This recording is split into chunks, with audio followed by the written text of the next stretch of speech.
Shalom, Kol Haloyim, Yahweh, Ba'ashem Yahushai, Ba'ashem Rachakdash. Double honors to our apostles and elders of Great Millstone. Peace and blessings to the elect. I'm sitting in my car, so salakia for the background noise. If you hear it, it's just the rain on the car, but hopefully it's not too disturbing. Just wanted to make this quick video while it was on my spirit. I wanted to dive into Luke 14, starting at verse 27. And it's just going into, counting the costs. And I was just thinking that we have to continue to remain grateful to be in this ministry.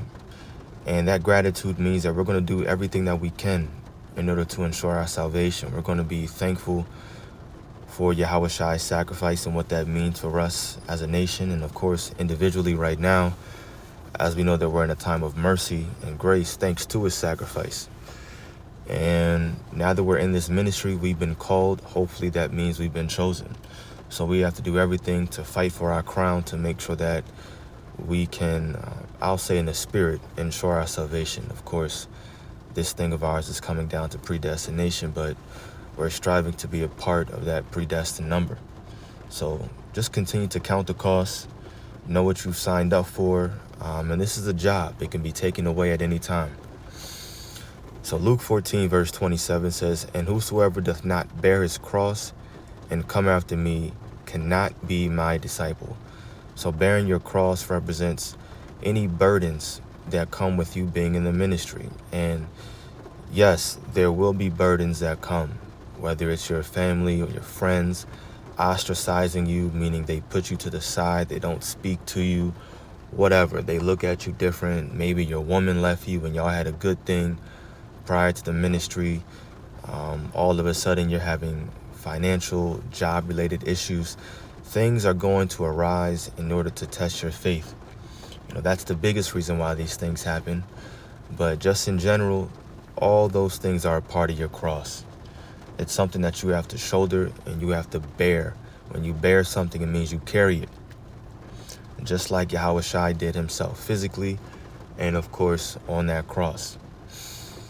"For which of you intending to build a tower sitteth not down first and counteth the cost, whether he have sufficient to finish it? Lest happily after he hath laid the foundation and is not able to finish it, all that behold it begin to mock him, saying, This man began to build and was not able to finish." So of course, we take this analogy or metaphor and we have to fast forward it to our times right now. We have to make sure that we're finishing what we got started, what we got ourselves into. Of course, the Lord brought us into it, but if we're just dumbing things down to a more earthly level, okay, we're in this ministry, we've told people about it, family, friends, they know what we're into. Some of us have tried to persuade them, and majority of them just looked at us and turned a blind eye. Okay, well, if that's the case, we can't be amongst those that fall back into the world. Now, all of a sudden, those same people that we were trying to persuade come laughing at us, mocking us. Man, what happened to that Israelite thing? Blah, blah, blah. So on and so forth. It's just not a good look. So we have to know what we're into. This isn't a thing of you getting into it because it just felt good for the moment. You needed something to do. You were bored. It seemed like a nice little get-together. No, you have to remember why you've been called. At the end of the day, no matter what happens to you, you got to remember Yahushai still died on that cross. So we still have a job to do. Verse 31, "Or what king going to war against another king sitteth not down first and consulteth whether he be able to with 10,000 to meet him that cometh against him with 20,000? Or else, while the other is yet a great way off, he sendeth an embassage," meaning a messenger, "and desireth conditions of peace. So likewise, whosoever he be of you that forsaketh not all that he hath, he cannot be my disciple." So when you count the cost, it usually comes with the sacrifice. You have to look at your situation. Okay, I'm going to have to forsake X, Y, and Z. I'm going to have to put these desires that I had and goals, ambitions that I had in the world, of course, now they're on the back burner. Some things I gotta just completely forget. It's just not, what am I thinking of? Conducive, maybe. You just can't do it anymore. And some things, they literally are just on the back burner. You can still do it, but they're not, it's not a priority anymore. You have to take care of this ministry first, and maybe you can circle back around to something, if some of those things, if the Lord allows. So you have to forsake these things, and you have to follow the Lord. So you ask yourself, are you able to forsake those things? Are you able to sacrifice what's necessary? That's what it means to count the cost. Are you able to forsake those things and sacrifice those things that are necessary in order to finish this race? That's what this analogy is going into. Because that's all it's coming down to. People just get tired of sacrificing. That's all it is. You know, they get tired of sacrificing. They can't forsake those things anymore. Man, I gotta, and then they start blaming the truth. I gotta go back and I gotta get this job. I gotta go buy this piece of real estate. I gotta get that girl, whatever it is. I gotta go back to school. They didn't count the cost before they took part in the ministry. We can't be like those men. If anything, we have to look at them as an example of what not to be like. And this is Hebrews chapter 10. And just the last, starting at verse 35 says, "Cast not away therefore your confidence, which hath great recompense of reward." So meaning the faith that you have in Yahweh Ba'ashem Yahushai, there's a recompense coming. There's a reward coming because of your faith. Because you counted the cost and you were able to say, yeah, you know what? I'm willing to sacrifice these things. I know I can do it. I know I can forsake these things. My faith is high. Let me finish this race. So there's a reward coming to the elect. Verse 36, "For ye have need of patience, that after ye have done the will of God, ye might receive the promise."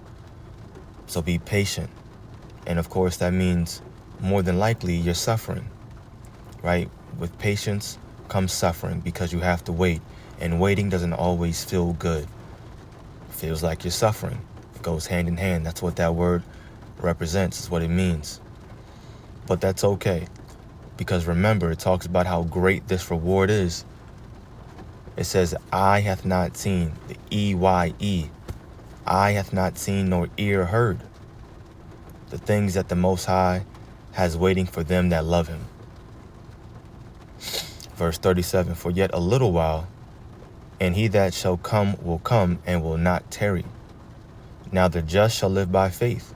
But if any man draw back," aka going back into the world, "if any man draw back, my soul shall have no pleasure in him.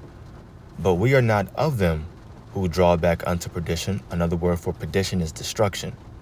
"But we are not of them who draw back unto perdition, but of them that believe to the saving of the soul." So you count the cost and you're thinking, yeah, anything that this world has to offer me, I'm willing to sacrifice it. I'm willing to forsake it because I know the reward that the Lord has waiting for me. As long as I believe, as long as I endure unto the end and keep fighting and striving for the truth unto death, yeah, all I have to do is believe and a reward is coming. So it's worth, you count the cost and you say it's worth forsaking all to follow the Lord. Esau can't promise you eternal life. He's trying. He can't promise you no salvation. Salvation that Esau promises you is still being up under him with a chip in your head. That's salvation to Esau. No, everything is good. Come live in these 15-minute cities. You're going to be happy while he has complete control over your life and your whereabouts, what you do, how you think. Now, Yahushai has promised us all the blessings you read about in Isaiah, the 60th chapter, Deuteronomy 28, the first, 14 verses, I believe. All throughout the scriptures. even the new covenant, meaning our bodies changing, our minds changing, no more sin. Esau can't offer that, and that's what we need, and that's what we're looking forward to. So just wanted to make this video, like I said, just concerning counting the cost, knowing what we signed up for in the spirit, and finishing unto the end. So Lord's will, this was edifying to the elect, called Haloyim Yahweh Ba'ashem Yahushai Ba'ashem Rachak. The belongings to our apostles and elders of Great Millstone. Peace and blessings to the elect. Shalom.